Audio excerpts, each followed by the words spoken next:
ఈనాడు ఆ బంకచెర్ల అనే బంకని ఈ ప్రభుత్వానికి రుద్దాలని, ఈ ప్రభుత్వాన్ని ఏదో తెలంగాణకి సంబంధించిన వాటా నీటిని ఇంకొక రాష్ట్రానికి వదిలేసే కార్యక్రమం చేపడుతుంది, నిమ్మకి నీరెత్తినట్లు ఉంటుంది అని ఒక గ్లోబల్ ప్రచారం చేయాలని తాపత్రయపడేదాన్ని కూడా కేబినెట్ లో చాలా ఫుల్ గా డీటెయిల్ డిస్కస్ చేయడం జరిగింది. దీనికి సంబంధించి ఏది ఏమైనా చట్టపరంగా న్యాయపరంగా అదే రకంగా బంకచెర్ల విషయంలో గోదావరి నీటికి సంబంధించిన దాంట్లో తెలంగాణ రాష్ట్రానికి రావాల్సిన గోదావరి నీటి వాటాలో ఒక్క చుక్కని కూడా ఫోర్గో కావద్దని ఎంత దూరమైన ప్రయాణం చేసి ఎంత పోరాటమైన శక్తినంతా కూడగట్టుకొని ఈ ప్రభుత్వం తెలంగాణ ఓటాని తెలంగాణకి తెచ్చే దాంట్లో కృత నిశ్చయంతో పట్టుదలగా పనిచేయాలని కూడా కేబినెట్ లో ఈరోజు తీర్మానం చేయడం జరిగింది.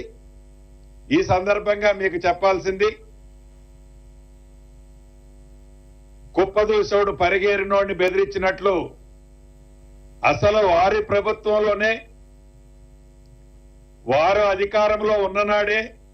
ఈ బంకచెర్లకి ఫౌండేషన్ వారి ప్రభుత్వంలోనే జరిగింది. వారి ప్రభుత్వంలో జరిగిన దాన్ని కప్పిపుచ్చుకోవటం కోసం దాన్ని మసిపూసి మారేడికాయ చేయటం కోసం ఏదో అది ఇది అది అని ఆనాటి ముఖ్యమంత్రి గారు కానీ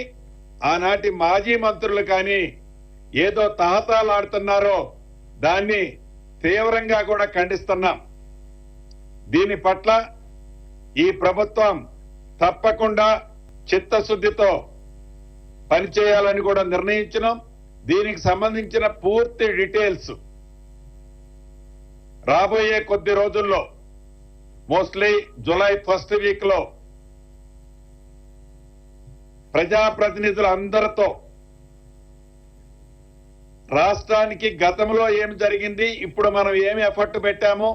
గౌరవ ముఖ్యమంత్రి గారు కానీ గౌరవ కేబినెట్ నీటిపారుదల శాఖ మంత్రి ఉత్తమ్ కుమార్ రెడ్డి గారు కానీ ఈ బంకచెర్ల విషయంలో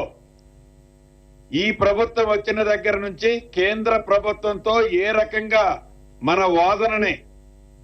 ప్రజెంట్ చేశారో, ఏ ఫోరంల మీద ప్రజెంట్ చేశారో కూడా తప్పకుండా రాబోయే first week July first week నాడు దీన్ని పూర్తిగా ప్రజెంట్ చేయాలని కూడా కేబినెట్ లో నిర్ణయించడం జరిగింది.